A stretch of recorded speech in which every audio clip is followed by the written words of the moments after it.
Week 10, let's do this.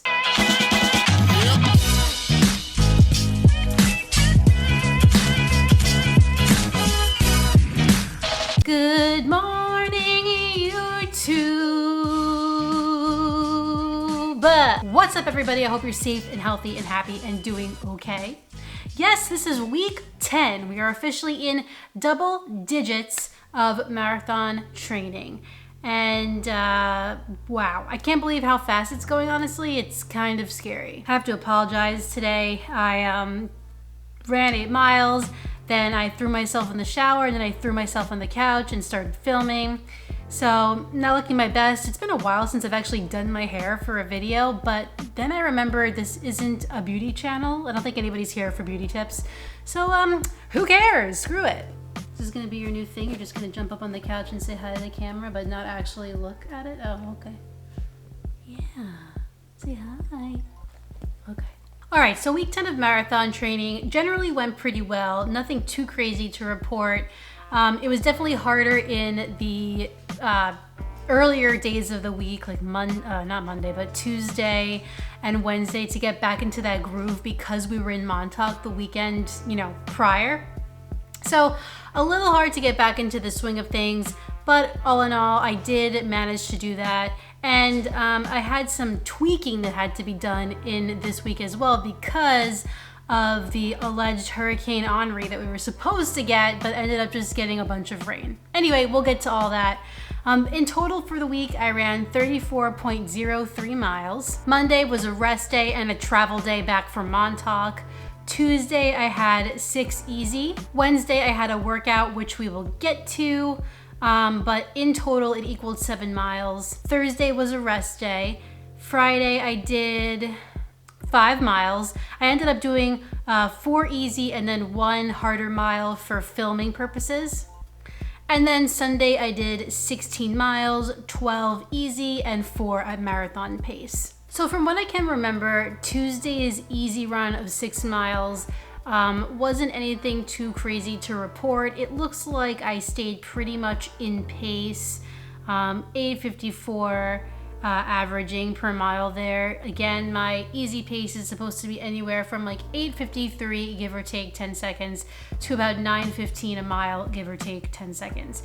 So right in that range. And yeah, I don't really remember anything about this run. So we'll move on and we'll talk about the workout. Cool. Okay, so for last week's workout Wednesday, I did 4 1-mile repeats at marathon pace. So that's supposed to be 8 minutes per mile for me, give or take 10 seconds again, with 3 minutes of jogging in between, and then of course 1 warm-up mile and 1 cool-down mile. So in total for the entire workout, I had 7 miles. To be honest, I think I was a little bit hot here in terms of pace. I would have really liked to have gone a bit slower and felt how that 8-minute mile pace was really going to feel. I know it's not like I've never run an 8-minute mile before. I've done it, quite often. But I don't think I'm doing myself any big favors by running some of the faster splits that I ran.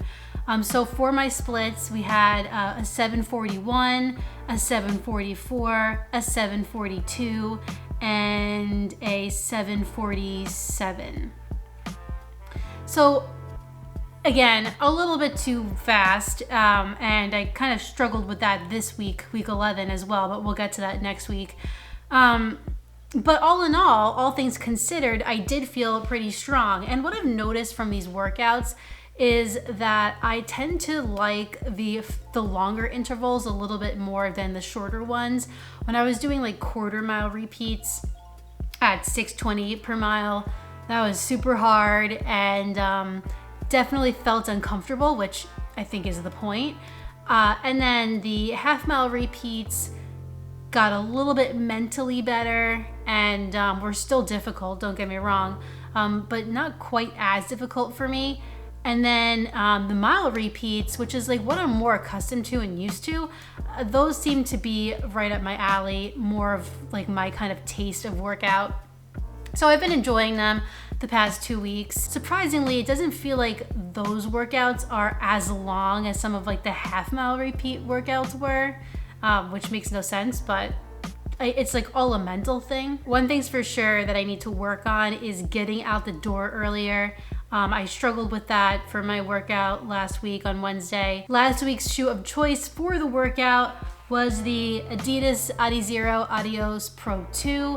I just put out a first run impressions video on this shoe last week. If you want to check that out, you can do so right here. That workout was kind of where I sort of fell in love, I guess I'll say, with this shoe because I wasn't pronating as bad, my legs didn't hurt, I felt fairly stable, and I had plenty of room in this toe box. And I just really enjoyed the Lightstrike Pro foam underfoot. I liked it so much so that I decided to wear it for my easy 5 miles on Friday, just to see kind of like how it would feel at slightly slower pace. That way I could decide if I wanted to take it out on my 16-mile run on Sunday. And that's exactly what I did. I enjoyed it on my 5-mile run and I said, you know what, screw it. Let's just give it a shot. We've already tried all these other shoes, might as well try another one, right? So I did wear this shoe on my 16-mile run, which we will talk about right now. So I had to do some shifting around for my long run this week. Usually I do my long runs on Sundays, but this week I had to do it on Saturday. And that's because of what I thought was gonna be a hurricane hitting Long Island. So I logged on to work on Friday, and all of a sudden everyone was talking about Hurricane Henri and how it was hitting Long Island and all this crazy stuff. And I honestly had not heard anything about this hurricane until literally Friday when I logged on to work.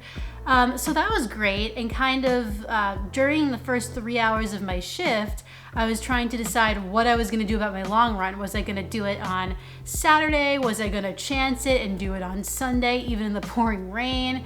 Or was I going to go use my parents' treadmill and do 16 miles on the treadmill, which really isn't something I wanted to do at all, but an option. And as I was toying with this in my head, it just became evident to me that I was gonna have to do it on Saturday and just suck it up and deal with it. Not ideal. I like to have a little more preparation when it comes to my long runs, and I wasn't exactly like mentally prepared, I guess, for it. But you gotta adapt, and sometimes life throws some curveballs at you, and that was exactly what this was, so I just had to deal with it.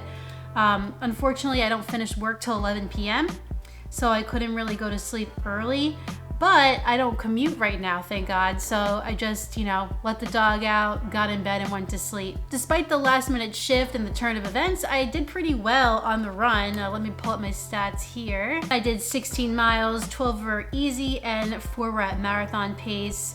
I ended up with a time elapsed of 2 hours, 22 minutes and 18 seconds and an overall pace of 8:53. The last 4 miles were 8:13, 8:05, 8:10, and 8:04. So really those are right exactly where I want to be. I'll be honest, there were points in this run that I did struggle a bit, both mentally and physically, I'd say. I was a little bit tired, just being thrown off the routine, it happens. So I did take a couple of breaks here and there. And I also was struggling with water again, so I really got to figure that out. In fact, I finished my handheld bottle of water and I had nothing left. So I ran to my parents' neighborhood and they weren't home. So I was so desperate for water that I went into their backyard and filled up my water bottle with the hose. Okay, that's how desperate I was. And then I took a couple of sips of it and then I'm thinking like, ooh, should I be doing this? Like, is this like not a good idea?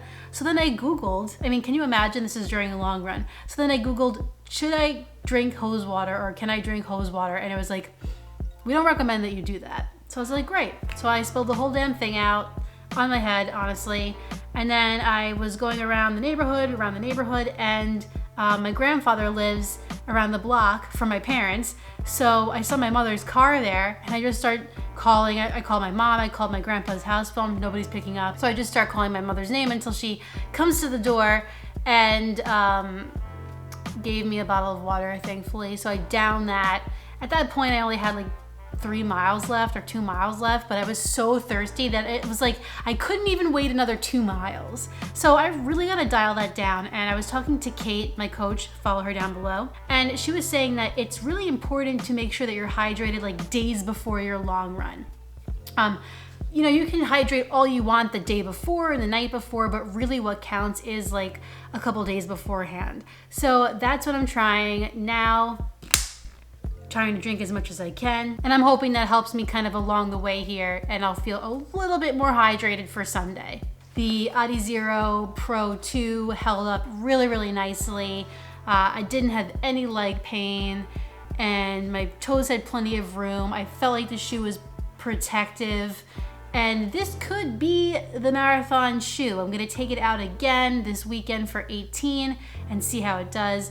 But I'm leaning towards this perhaps. I have a couple of other ideas in mind, but right now, because of how much I liked it this past weekend, I think this is a good candidate. Those are pretty much the highs and the lows of week 10's marathon training. So I will now put up a screen with all of my runs so you can see them for yourself.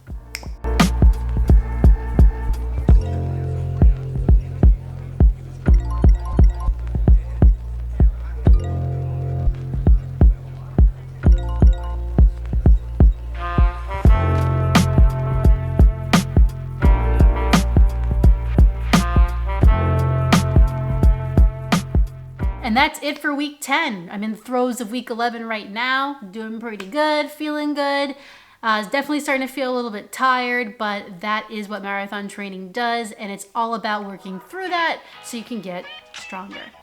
If you enjoyed this video, please like it down below and subscribe. And when you're done with all that, hit that notifications bell so you can find out every time I upload a new video. Ruby, where'd you go? Come back. She's not coming back. I have another video for you Sunday, but in the meantime, get out there, get on the grind, and don't forget to run like Heller. See you next time.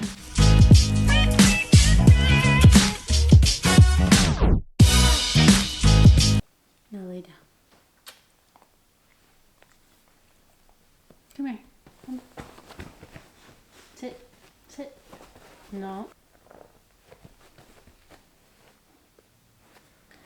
Okay.